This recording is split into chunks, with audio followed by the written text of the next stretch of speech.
হ্যাঁ, আপনারা জানেন যে আগামীকালকে আন্তর্জাতিক অপরাধ ট্রাইব্যুনাল 1-এ সাবেক প্রধানমন্ত্রী শেখ হাসিনা সহ 3 জনের মামলা, যেটি জুলাই গণঅভ্যুত্থান চলাকালে সংঘটিত মানবতা বিরোধী অপরাধের অভিযোগ, সেই মামলার রায় আগামীকালকে ঘোষণা হওয়ার কথা আছে।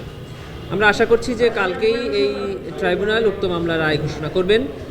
প্রসিকিউশনের পক্ষ থেকে আমরা এই মামলার রায় রিসিভ করার জন্য প্রস্তুত আছি এবং আমরা আগেও বলেছি যে এই মামলায় প্রসিকিউশনের পক্ষ থেকে যে 5টি অভিযোগ আনা হয়েছিল, প্রসিকিউশন 5টি অভিযোগই সন্দেহাতীতভাবে প্রমাণ করতে সক্ষম হয়েছে এবং প্রসিকিউশন সর্বোচ্চ শাস্তি মৃত্যুদণ্ড প্রার্থনা করেছে ট্রাইব্যুনালের। শুধু তাই নয়, এবং এই আসামিদের সম্পত্তি বাজেয়াপ্ত করে এই মামলায় বা এই ঘটনায় যারা ভিকটিম আছে, শহীদ আছে, আহত পরিবার আছে, তাদের বরাবর হস্তান্তরের প্রার্থনা আমরা জানিয়েছিলাম। ট্রাইব্যুনাল ন্যায় বিচারের স্বার্থে যে আদেশ দিক না কেন প্রসিকিউশন সেটা মেনে নেবে। এবং ইতিপূর্বে আপনারা দেখেছেন যে ট্রাইব্যুনালের বেশ স্পেশাল প্রসিডিংসগুলো আমরা ট্রাইব্যুনালের অনুমতি সাপেক্ষে সরাসরি সম্প্রচার করেছি। আগামীকালকে রায়ের যে অংশটুকু ট্রাইব্যুনাল এখানে পড়ে শোনাবেন, সেই অংশটুকুও ট্রাইব্যুনালের অনুমতি সাপেক্ষে বাংলাদেশ টেলিভিশন এবং বাংলাদেশ টেলিভিশনের সাথে চুক্তিবদ্ধ যে কয়েকটি সংস্থা আছে এবং বাংলাদেশ টেলিভিশনের মাধ্যমে এদেশের সকল গণমাধ্যম সরাসরি সম্প্রচার করতে পারবেন। শিয়া বাটার ও ভিটামিনে সমৃদ্ধ লিলি বিউটি সোপ, তারুণ্যময় উজ্জ্বল ত্বকের জন্য। রিমার্ক। এটাই। আর আমরা তো বলেছি যে আমরা সর্বোচ্চ শাস্তি আশা করি।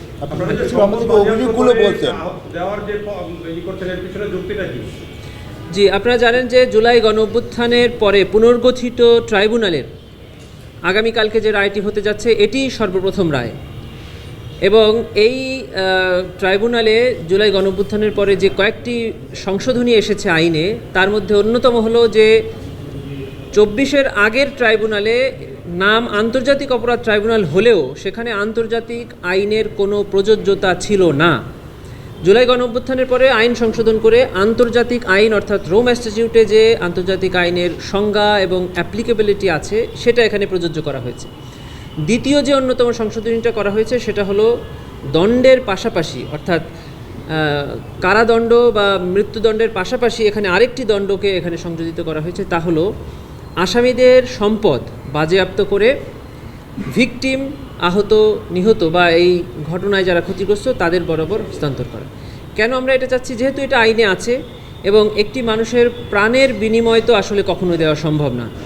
রাষ্ট্র মাঝে মধ্যে ওই প্রাণের বিনিময়ে তাদের পরিবারকে সচ্ছল করার জন্য, যে ব্যক্তিটি দুনিয়া থেকে চলে গেলেন সে পরিবারে যে কন্ট্রিবিউশনটা করতেন তার কিছুটা পূরণ করার জন্য এই সকল বিধান রেখে থাকেন।